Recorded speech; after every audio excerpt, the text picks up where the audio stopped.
Hello again. I'm Bart Pear with PropertyDevelopmentSource.com. Right now I want to give you a feel for the whole development process and what we really focus on here at Property Development Source. This development process video is a general overview of the steps in a typical development.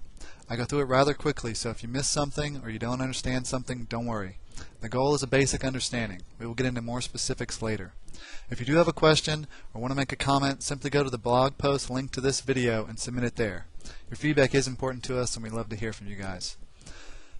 Okay, here we are. This is the development process map. It's not all inclusive, but most of the steps are labeled here and they are in the order that is most common. So let's get started. Obviously, the first thing a developer wants to do is market research. You need to know where there is demand for what you plan to develop. You need to know where that demand is best located and if that demand will still exist when your product finally comes to market. There's no point in building anything that won't have a buyer lined up when your project is completed. Once you figure out what you're going to develop, generally the next step is to start organizing your development team. Get the right people on your team, or at least interview them and know who they are before you start finding properties. You don't want to be rushed looking for engineers and real estate attorneys when you need to put an offer in right away on a piece of property. The next step is finding potential properties. Then, once you see a property you like, you do what we call an initial due diligence. From there, you create some site plans and really get an idea of what the site's true capacity is. If you don't know the true potential, then any feasibility analysis or pro forma you do isn't worth a whole lot. I've seen a lot of developers who get these steps backwards, and they come to us at my engineering firm, and we have to be the bad guys. We have to say, well, I know you've paid for this piece of property, or you've put down a non-refundable deposit, and you're thinking you're going to get 100 units, but we've looked at the property, and you're really only going to get 40. We don't like doing that, and it doesn't make our clients very happy either.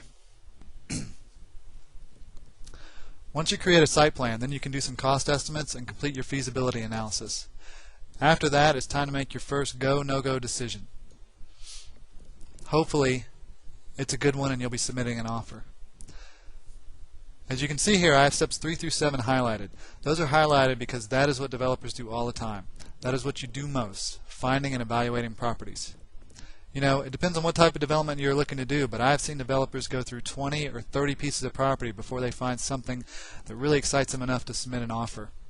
And that is just submitting an offer. That's not getting a signed contract or actually doing the project. PropertyDevelopmentSource.com focuses on what developers do most because it's so important to the success of a project. As a civil engineer, which is what I am first, and a land developer second, this is the most important part of the process that I see for avoiding costly mistakes later on. If you do these steps right, you would be surprised how much information you can know about a property well before you hire surveyors, engineers, environmental people, or geotech. You can find out 80–90% of the information you need to know on a property before you hire them or before you even make an offer. And the good developers, the ones who don't get in trouble, who don't have surprises after they have purchased a property, are the ones who do this right. That's our focus here at Property Development Source, to help you, especially if you're just starting out, to avoid mistakes that could cost you tens of thousands of dollars, and to also make sure you profit as much as you can on a job. So let's keep going and review the rest of the map. So you've made a go, no-go decision, and the site is worthwhile, so you begin contract negotiations with the seller and reach an agreement. At that point, you begin the financing process. And then the development team that you had organized way back in step 2, well, now you're hiring them. You've got scopes of work to review, contracts to sign, and you're getting your team rolling. At that point, you're conducting further due diligence and you're letting your team of experts do further due diligence as well. You may be meeting with agencies and doing some preliminary, what we call pre-app meetings or preliminary permit application meetings to find out what their take is on a project and to find out what other problems you may have. Once you go through that stage, it is best to redo your feasibility study and make another go, no-go decision. Maybe you've gotten your geotech back or confirmed if there is wetlands on the site, or maybe you've gotten your encumbrance report from your title company and run it by your surveyor. All of the information from your team needs to be compiled, and then you reevaluate the property's development potential, relook at your site plan, and re-refine your cost estimates. Then you do your feasibility study and make another go, no-go decision. And you'll do this several times during the process. Now we're at number 13 I put in here, which is just called meeting contract requirements and moving towards closing. You may have due diligence deadlines, deposits you have to make, certain financing conditions that you have to do to keep yourself moving towards closing, and you just need to keep doing those. So you move on to step 14 and you begin the permitting process. At this point you've got your engineers and architects running full bore. They're submitting nearly completed construction plans for site plan permitting and building permits and all the other permits that are required for the project. Hopefully, if this hasn't happened earlier, your financing is approved and you can close on the property. Your closing may occur earlier or later, preferably later obviously. I've been involved in projects where they didn't close until after the permitting was completed and they were already getting bids from their contractors to do the job. You can't get a better time than that to close because your land carrying costs are minimal. But I've shown this step right before you complete your permit process because that is typical.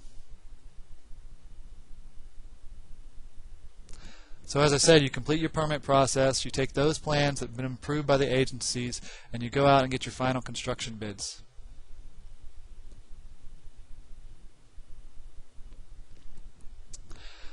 At that point, when you're about ready to hire your contractor, you want to go back and recheck your market assumptions, make sure that the demand that you originally projected is still there, and you want to do a final feasibility study just to make sure that all the costs are kosher and you're ready to go.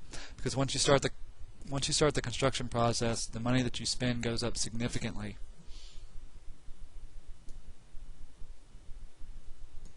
Next, you start construction, and then you move on and complete construction and get your certificate of occupancy.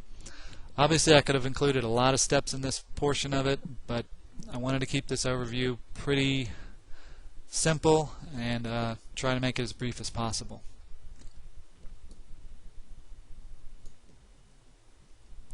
Once you get your CO is generally when real revenue starts coming in.